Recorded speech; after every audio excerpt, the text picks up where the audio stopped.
បងប្អូនធ្លាប់ឆ្ងល់អត់ថាអ្វី Mobile Legends Bang Bang ឬក៏ MLBB មានអ្នកលេងច្រើនខ្លាំងនៅប្រទេសកម្ពុជាបាទហើយអ្វីហ្គេមនេះអាចឈរលេខ1 Mobile លើទូរស័ព្ទនៅតំបន់អាស៊ីអាគ្នេយ៍ហើយនៅខ្មែរក៏ពេញនិយមខ្លាំងដែរថ្ងៃនេះខ្ញុំនឹងបង្ហាញបងប្អូនពីមូលហេតុពិតៗដែលធ្វើឲ្យ MLBB ជោគជ័យនៅកម្ពុជាកត្តាទូរស័ព្ទ Mobile First Country មូលហេតុធំបំផុតគឺប្រទេសកម្ពុជាជាប្រទេសដែលប្រើ Mobile ជាចម្បងប្រជាជនភាគច្រើនប្រើ Smartphone ជំនួស PC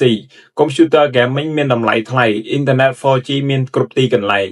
MLBB ត្រូវបានបង្កើតឡើងសម្រាប់ទូរស័ព្ទលេងបានលើទូរស័ព្ទ RAM ទាបមិនចាំបាច់មានម៉ាស៊ីនខ្លាំងមិនត្រូវការប្រាក់ច្រើននិយាយឲ្យងាយស្រួល MLBB សមស្របជាមួយស្ថានភាពសេដ្ឋកិច្ចកម្ពុជាចំណុចទី2 Gameplay ងាយយល់ងាយលេងបាទ MLBB មានលក្ខណៈពិសេសម៉ាច់មួយប្រហែល10ទៅ20នាទី 5vs5 ងាយយល់ Skill មិនស្មុគស្មាញពេកបើប្រៀបធៀបជាមួយ Dota 2 ឬ League of Legends នៅ PC MLBB ងាយស្រួលចូលលេងជាងយុវជនខ្មែរចូលចិត្តហ្គេមដែលលេងបានលឿនមិនចំណាយពេលយូរអាចលេងជាមួយមិត្តភ័ក្តិ3វប្បធម៌លេងជាក្រុមនៅកម្ពុជាមនុស្សភាគច្រើនចូលចិត្តលេងជាក្រុមលេងជាមួយមិត្តភ័ក្តិលេងជាមួយបងប្អូនលេងនៅកាហ្វេឬនៅផ្ទះ MLBB គឺជាហ្គេមដែលបង្កើតអារម្មណ៍ Team Spirit ពេលឈ្នះ rank មានអារម្មណ៍ថាជោគជ័យជាមួយគ្នាពេលចាញ់ក៏មានអារម្មណ៍ចង់សងសឹកហ្គេមនេះបង្កើត community ខ្លាំងណាស់នៅខ្មែរអញ្ចឹងមានន័យថាចំណុចទី3នេះគេចង់និយាយថាទៅលើវប្បធម៌លេងជាក្រុមនៅកម្ពុជាបាទអញ្ចឹងគ្នាយើងដឹងហើយថាប្រជាជនកម្ពុជាយើងចូលចិត្តលេងហ្គេមណាដែលអាចលេងជាមួយមិត្តភ័ក្តិបានឬក៏បងប្អូនបានបាទហើយអាចលេងនៅ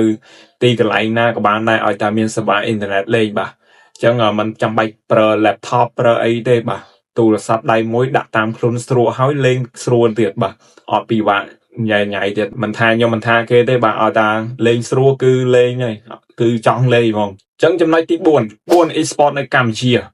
នេះជាចំណុចសំខាន់ខ្លាំង MLBB បានបង្កើត MPL Cambodia មានការប្រកួតមានការផ្សាយផ្ទាល់មាន prize pool កីឡាករខ្មែរបានទៅប្រកួត SEA Games បានតំណាងប្រទេសពេលយុវជនឃើញថាលេងហ្គេមអាចក្លាយជាអាជីពវាបង្កើត motivation ខ្លាំងហើយនេះធ្វើឲ្យ MLBB មិនមែនត្រឹមតែហ្គេមកម្សាន្តទេប៉ុន្តែជាផ្លូវអាជីពមួយចំណុចទី5 marketing strategy របស់មុនធូនឆ្លាតខ្លាំងក្នុងការធ្វើទីផ្សារ collab ជាមួយ anime collab ជាមួយ KOS collab ជាមួយ transformer event skin ជាច្រើនពេលមាន event ថ្មីអ្នកលេងមានអារម្មណ៍ excited មនុស្សជាច្រើនចូលចិត្ត top up ដើម្បីបង្ហាញសមត្ថភាពនិងភាពខ្លាំងបាទអញ្ចឹងមនុស្សចូលចិត្ត top up diamond អីនៅក្នុង game ហ្នឹងដើម្បីបង្ហាញសមត្ថភាពនិងភាពខ្លាំងរបស់ពួកគាត់ផងដែរបើគាត់គ្មានសមត្ថភាពទេបាទគាត់ក៏មិនអាច top up diamond ដាក់នៅក្នុង game ដែរបាទអញ្ចឹងសុទ្ធតែជាមនុស្សដែលមានសមត្ថភាពហើយដែលគាត់ហ៊ានចំណាយថវិកាផ្ទាល់ខ្លួនរបស់គាត់ top up diamond ដើម្បីទិញ skin នៅក្នុង game បាទចំណុចទី6 YouTube និង TikTok Creator Effect បងប្អូនសង្កេតឃើញទេនៅខ្មែរមាន streamer MLBB YouTube MLBB TikTok MLBB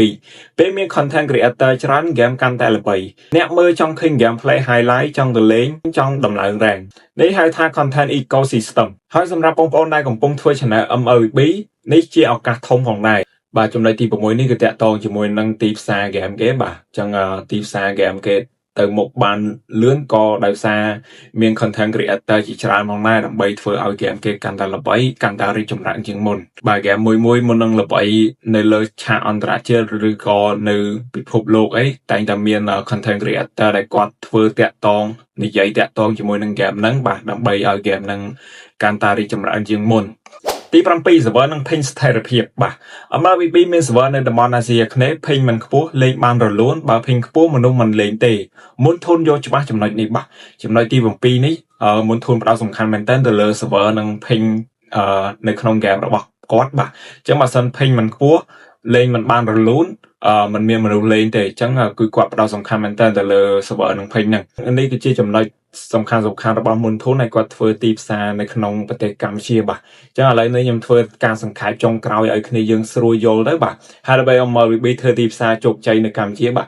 ដោយសារប្រទេសកម្ពុជានិយមចូលចិត្តប្រើទូរស័ព្ទដៃជាចម្បងបាទហើយ gameplay ងាយលេងបាទវប្បធម៌លេងជាក្រុមខ្លាំង e-sport រីកចម្រើន marketing ឆ្លាតវៃ content creator ជួយផ្សព្វផ្សាយ server ស្ថិរភាពMLBB មិនមែនតែ game ទេគឺវាគឺជាវប្បធម៌ gaming មួយនៅកម្ពុជាផងដែរអូខេអញ្ចឹងអានេះគឺជាចំណុចសំខាន់មែនតើបាទដែល Mobile Legends Bang Bang ហ្នឹងគាត់ធ្វើទីផ្សារនៅប្រទេសកម្ពុជាបាទអញ្ចឹងឥឡូវវីដេអូមានតែប៉ុណ្្នឹងឯងអ្នកនរគ្នាបាទបើសិនជាពេញចិត្តនៅវីដេអូមួយនេះកុំភ្លេចជួយចុច like subscribe ខ្ញុំម្នាក់មួយផងបាទដើម្បីទទួលបានវីដេអូថ្មីៗជារៀងរាល់ថ្ងៃបាទសូមអរគុណសូមជម្រាបលាអ្នកនរគ្នា